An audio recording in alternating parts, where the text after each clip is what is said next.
Maraming salamat po sa lahat na naging tulong ninyo at pakikiisa sa akin, Mr. Manansala. Isa napakalaking bagay na ako hindi napahiya sa pagbubuntis ko ng walang asawa dahil sa inyo. Wika niya kay Mr. Manansala nung araw na yon na nagkasolo sila. Natutuwa ako nakatulong ako sa iyo. Basta, kung ano ba na tulong na kailangan mo at ang aking apoy, huwag kang mahingiming lumapit sa akin. Siya nga po pala, plano ko na rin pong magbalik sa Laguna na 1 linggo. Hindi kita pipigilin kung gusto mo. Alam kong nasasaktan ka lang kapag narito ka at nakikita mo sa Gino. Na-overcome ko rin po ang sakit pero may papakiusap po sana ako sa inyo. Ano yon, Iha? Sana po panatilihin ninyong lihim kay Gino na anak niya si Junjun. Kung yan ang gusto mo, ikaw masusunod. Marami pong salamat muli. At yumakap siya kay Mr. Manansala. Kitang-kita ni Gino ang pagyakapan ni na Judith at ng ama at ewan niya kung bakit nasasaktan siya sa tuwing makikita niya sa ganitong tagpo ang dalawa. Hanggang ngayon hindi pa rin niya matanggap na ang babaeng natutuhan niyang mahalin sa ama niya nagpakasal. Gusto niya kasuklaman si Judith dahil para sa kanya sanadya nitong mapaibig ang kanyang ama, kaya ng pag-amin ito noon na mas gusto nitong umibig sa isang may edad na. Sa paniniwala niya, pinana ni Judith ang lahat at nagtagumpay naman ito. Sino nga bang hindi mapapaibig sa isang babaeng katulad nito? Bukod sa maganda, ibang-iba to sa mga babaeng na kilala niya. Siya ang naghahabol. Pinahihirapan siya. Hindi niya mapaamoy ito kahit anong ganda ng pakita niya.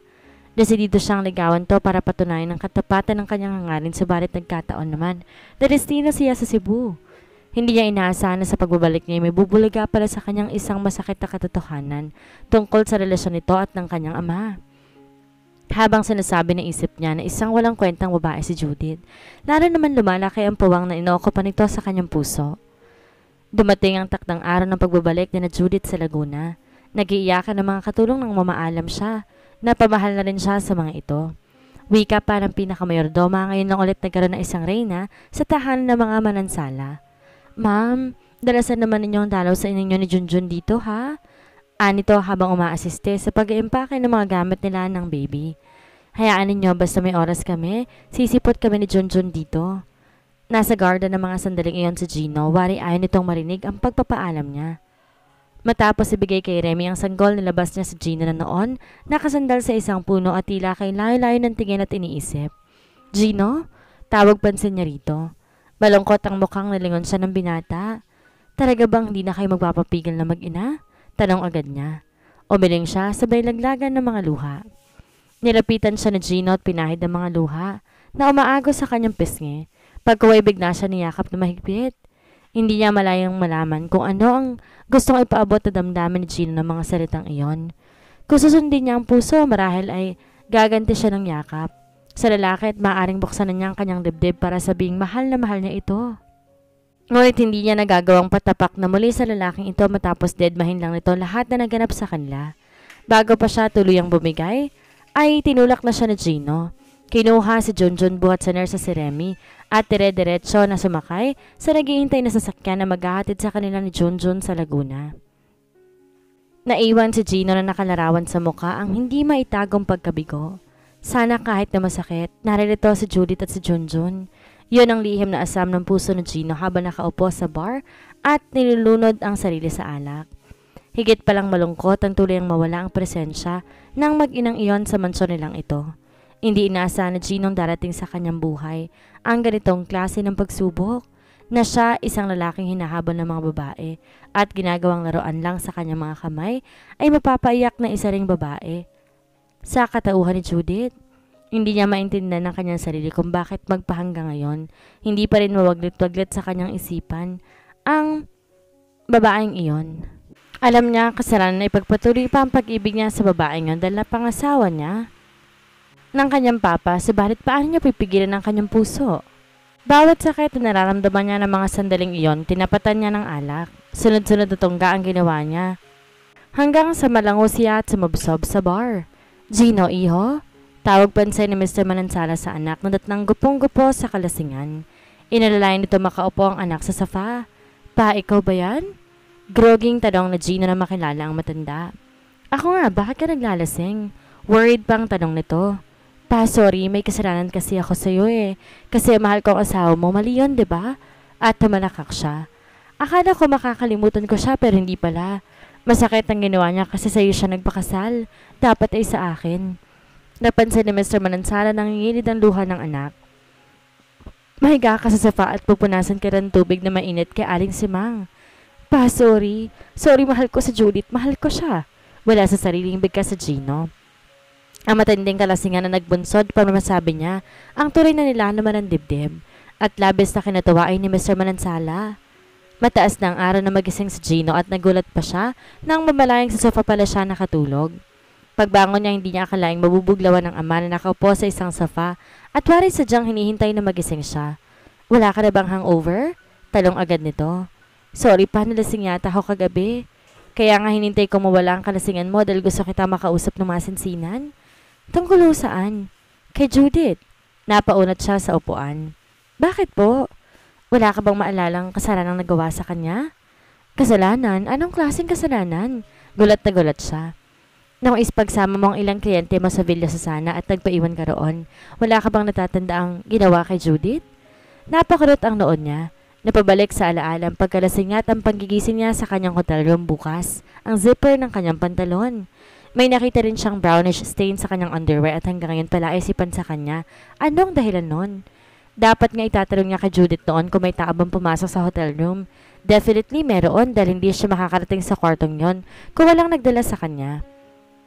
Pero yung magising siya bukas ang zipper ng pants at makita siyang stain, pilit niyang inaapuhap sa alaala ang mga nangyari habang nasa kwarto siya ng gabing yon. He was in a dream that night, making love to Judith, at maaaring hindi pa naginip ang lahat kundi isang realidad. Papa, may nabanggit pa sa inyo si Judith at tungkol sa mga nangyari ng gabing yon na malasing ako sa kanilang hotel? Napansin ni Gino na papikit ng mariin ng ama, tila at upiling sagutin ang kanyang tanong. Pagkaway hinawakan siya nito sa magkabilang balikat.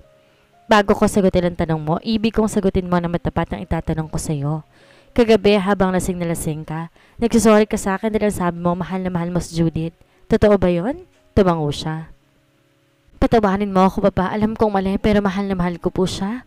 At labis ako nasaktan na ikaw ang inibig niya at hindi ako. Is that an honest feeling? Hindi dahil lasing ka lang or wala sa sarili mo kagabi? It's an honest feeling na nanggagaling sa puso ko. Paano ko malaman ni Myra tungkol sa damdamin mo para kay Judith? I admit naging emyo kami ni Myra pero kumalas ako sa kanya nung madama kong umiibig na ako kay Judith. Kung gayon kay Judith ka magpaliwanag at hindi sa akin. Pa? Nagulumihanan ng binata sa narinig. Ngayon din magtungo ko kay Judith at sa kanya mo sabihin lahat ng mga pinagtapat mo sa akin. Sabihin mo rin sa kanya patawarin niya ako dahil pinagtapat ko na sa iyo ang aming lihim. Anong lihim, Papa? Pigil ang hiningang tanong niya. Nadrama lang paging mag-asawa namin at ikaw ang tunay na ama ni Junjun. Isang 3-day convention na nakatakdang ganapin sa kanilang hotel simula sa araw na to ng Biyernes. Maaga pa lang nakapwesto na si Judith sa reception area kung saan inaasahang magre-rehistro ang mga delegado buhat sa iba't ibang panig ng bansa. Mabuti na lang at behave na behave si Junjun sa kandili ni Remy na siya na rin ang naging kinuhang private nurse ng anak. Isang kwarto pang inukupan nila sa first floor ng hotel para maging kwarto ng anak at ni Remy. Sa malas, masayang masaya siya sa kanyang kalagayan sa pagkakaroon ng isang anak kahit na nga ito'y masasabing anak niya sa pagkadalaga. Nagawa na rin niyang ipagtapat kay Aling Lisa ang buong katotohanan ngayong nakapanganak na siya.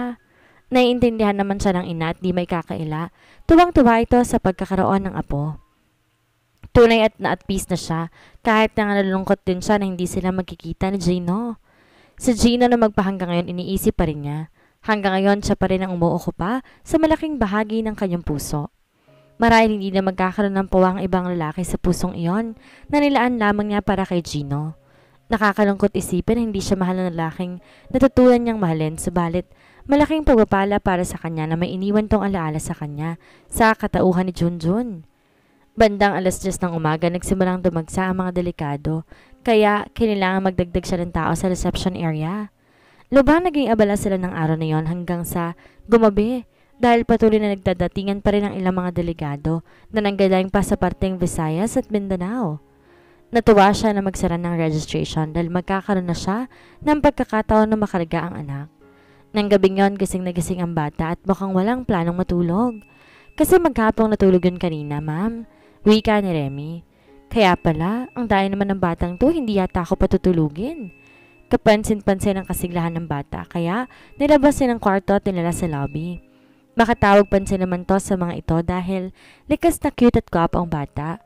Nakaupo siya sa mahabang sofa at nilalaro ang anak ng isang sasakyan nang huminto sa tapat ng entrance ng hotel. Kilala niya kung kanino ang sasakyang iyon. Napahinto siya sa paghinga. Napatayo habang hinihintay ang pagbaba ng taong lulan noon. Muntik na niyang mabitawan si Junjun nang umibis buhat sa sasakyan ni Gino. Debonair and handsome sa rugged outfit na maong at itim na t-shirt. Tumayo to sa entrance at parang hinihintay ang magiging reaksyon niya. Alanganing umiti siya sa lalaki. Humigpit ng pagkakayakap niya sa anak dahil nakaramdam siya ng panghina sa kanyang mga tuhod. Hawak-bang palapit sa kanya si Gino. Halos sumakit ang puso niya sa kanyang lalamunan pagkamalas sa kakisigan nito. Kamusta na? Bati nito sa kanya. Napasyal ka. Halos matuyo ang lalamunan niya. Namimiss ko na kasi kayo mag-ina. Ibinaling ni Gino ang palingin sa bata na nooy 4 months old na. Nakangiti ito at nagpapapasag pagkakita kay Gino. Kaya pala pareho kaming may nalalang batang ito sa talampakan. Kaya pala ang gaan-gaan ng loob ko sa kanya ay dahil anak ko siya. Nanlaki ang mata ni Judith sa narinig. Who gave you that idea? Tensyonadong tanong niya. Huwag ka na magkaila. Nagtapat na sa akin ang papa. No! Nangalog ang tuhod niya tila matutumbang napaupo sa sofa. Judith? Hindi ako naghahabol, Gino. Hindi ko rin sinasadya na may mangyari sa atin. Hindi ko nagawang kontrolin ang sarili ko at bakit nararatal ka? Ang gusto ko nga magkabol ka sa akin eh. Ang gusto ko nga sabihin mo sa akin na kailangan mo ko at gusto mong panagutan ng anak mo. Ang anak natin. No! Judith, mahal kita. Mahal na mahal kita. At kaya ako naririto, gusto kong ayusin natin ang lahat. Magpapakasal tayo. Halos himatayin siya sa narinig at di niya malaman ang gagawin. Hustong napalabas si Aling Liza at nakita sila. Kinuha nito ang apo. Sa palagay ko, hindi kayo dapat dito mag-usap. Mungkahin ni Aling Liza. Palagay ko'y kailangan mag-check and mute mga na ako para sasamahan ko sa loob ng kwarto ko. Si Gino. Pero, anak, kailangan makipag-ayos ka na ata ni Junjun. Singit ulit ni Aling Liza. Wala siya nagawa kundi sundin ang payo ng ina at mapasunod kay Gino na igiya siya nito patungo sa kwartong inookupan nito. Naglakto ng pinto bago nagbalakad-lakad sa kanyang harapan. I'm confused and I'm bothered that something happened that night nang malasing ako. I can't remember na pumasok ka sa kwarto ko but I thought I was dreaming that night and I was making love to you. Say something, Judith. I want to know the whole truth. You mean, wala ka matandaan? Takang tanong niya. Wala, pero hindi ako mapakali. Lalo pa na makita kong stain sa aking underwear. I know something happened pero hindi ko mabigyan ng malinaw na paliwanag. Napaiyak siya sa harapan ni Gino. Kaya pala wala siya na akong reaksyon buhat sa lalaki. Hindi nga pala aware ito na may naganap sa kanila. Napilitan siyang ipagtapat kay Gino ang buong pangyayari at sa halip na madismaya, tuwa ang nakita niya sa mukha ng lalaki. Sa bugso ng katuwaan, mahigpit na niyakap siya nito. At lost pa rin siya. Di makuwang matuwa sa naging reaksyon ni Gino. Alam mo bang hirap na hirap ang kalooban ko sa pag-aakalang totoong mag-asawa na kayo ng papa ko? I thought talagang baliwala sa iyo lahat kung kaya't humingi ako ng tulong sa iyong papa. Judith, I'm so happy na laman ko. Can you imagine how thankful I am na hindi pala totoong nawala ka sa akin? Paano si Myra? Hindi ko siya nobya. MU, oo, pero wala akong commitment sa kanya. But I saw you and her. Nag-uusap na masinsinan sa Manila Hotel noon. Niyakap mo pa nga siya. You know why? She was asking me kung bakit masyadong VIP treatment ang binibigay ko sa'yo. And I told her na ikaw ang babaeng gusto kong pakasalan. Gusto niyang sabihin ko nagbibiro lamang ako but I was serious that night. Nang umiyak siya, napilitan akong i-console siya to stop her from crying. Malawang na napangiti siya. Alam mo bang nagselos at nainis ako sa kanya dahil sa'yo? Nagselos na rin ako sa aking papa. How full of us, pinahirapan pa natin ang ating mga sarili. Kinulong ng lalaki ang mukha niya sa palad nito. Do you know that I want to make love to you right now pero ayokong gawin yon habang di pa tayo kasal? Talagang pakakasalan mo ko? Sa lalong madaling panahon. Gino, stop talking. I am about to kiss you. Now? Now. And he claimed her lips. A long silence. Ang marinig lamang ay malalakas sa tibok ng kanilang mga puso. Di nagtagal, dinaos ang isang granding kasana na ginanap mismo sa Villa Susana at tiniluhan ng mga piling-piling kaibigan at mga kamag-anak ng groom at ng bride. Simple but elegant ang suot niyang wedding gown. Nakabarong Tagalog naman si Gino. Sinabay na rin ang binyag ni Junjun. Isa sa tuwang-tuwa sa mga pangyayari ay si Mr. Andres Manansala. God is really good to me. It's because naging manugang kita, iha. Wika nito sa kanya. Masaya rin po ako na naging father-in-law ko kayo, Papa. Nagpapasalamat din ako na sa wakas, nagpasilo na ang anak kong yan. Baling ito kay Gino.